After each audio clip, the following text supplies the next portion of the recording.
жили дружно с семьей, я, муж и дочка, единственная дочка Эльвина. И в один прекрасный день, 25 июня, ничего не предвещало беды. Мы торговали на рынке. Она позвонила и говорит: Анай, у меня болит голова. Я говорю: выпить таблетку, 14 лет девочке. Мы, говорю, сейчас приедем. Через 10 минут мы уже были дома. Уже все. Уже лопнул сосуд в голове, и за 5 минут мой ребенок умер.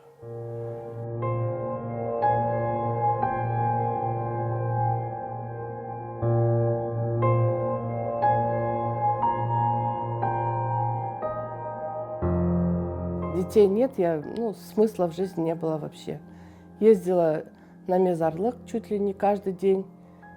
Сяду к ней на могилку и говорю: кызым, вот для чего я живу? Кто на меня еще в этой жизни когда-нибудь скажет мама? Никогда никто.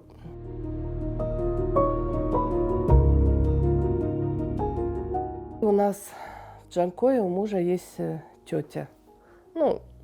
И она мне звонит, говорит: Диляр, у вас в Нижнегорском районе маму лишили родительских прав, дети, татары, крымско-татарская семья. Не хотите посмотреть? Там 2 девочки маленькие и 2 мальчика. 2 девочек заберите вы, а мальчики постарше заберу я. Муж сразу сказал нет, наотрез. Я говорю: Рифат, живем вроде бы в достатке. Давай, говорю, мы хотя бы съездим, поможем этим деткам, чем можем, посмотрим на них. Наша маленькая Зера сидела у Эдема на руках, ему было почти 10 лет. И вот этот ребенок кормил всю эту семью. Он брал Зеру с Заремой, сажал их на коляску, ставил возле магазина. И, естественно, добрые люди, которые выходили и видели вот эту всю ситуацию, кто хлебушек купит, кто там печенье, конфеты. Вот так вот этот ребенок выживал.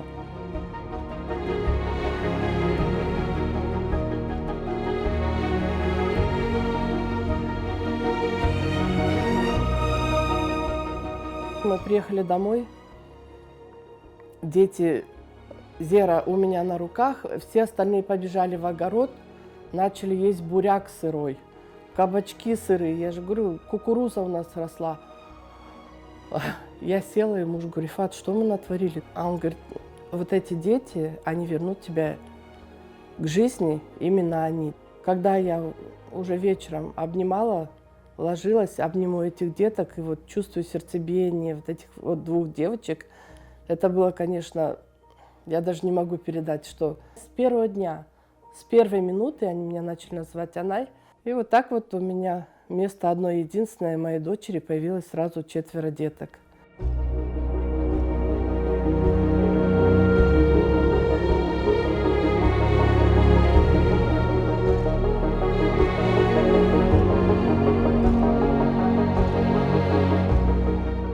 Потом я ездила к специалистам, и мне один психиатр сказал: вы, говорит, ложите ее к себе на плечо и пойте ей песни. Просто, чтобы она чувствовала вашу любовь. И мы пели ей песни, и я пела, и танцевали. И в 5 лет она начала у нас говорить предложениями. Как говорит моя Зера маленькая: Анай, не тот, кто родил, а тот, кто воспитал. Вы наша Анайка. Мы вас очень любим, и мы на вас очень похожи. И даже ищет на теле родинки. И говорит: Анайка, у меня даже родинки такие, как у вас, да, на том же месте. И поэтому я полностью ваша дочка.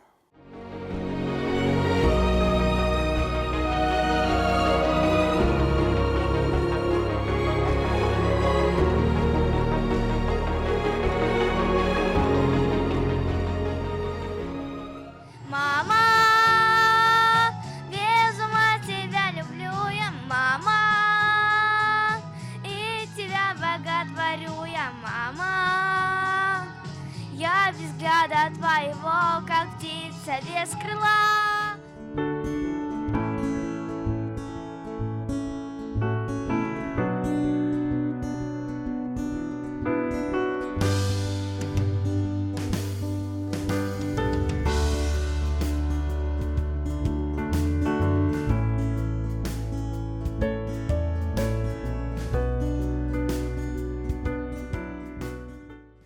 Моя любимая вот эта, вот, необычной формы. Это, кстати, идея Анаки. Я мечтаю стать дизайнером интерьера.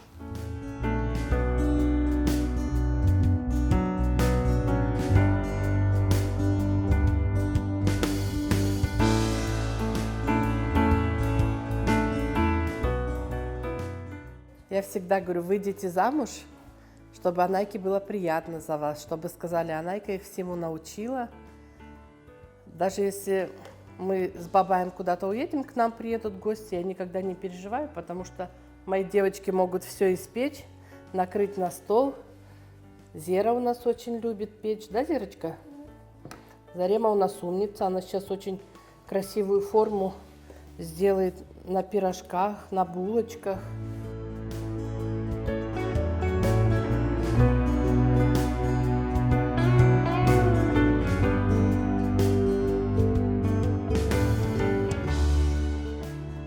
Помогает мне дом строить.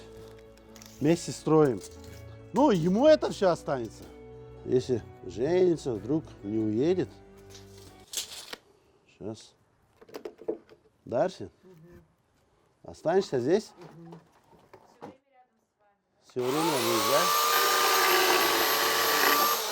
Ну, или пойдешь отдельно жить? Нет. А? Нет? Здесь будешь? Вот когда я вырасту, я открою свой автосервис, это его мечта. Куплю вам Range Rover, и говорит, вы будете у меня самая крутая Анайка, и будете ездить на машинах. Ну, сметят все, пусть мечты их сбываются. Я всегда говорю детям, вы самое главное, чтобы у вас была мечта, мы с бабаем в любом случае вас поддержим. Все, что от нас зависит, мне жить не для кого, я живу, для этих детей. Самое главное, чтобы выросли хорошими людьми.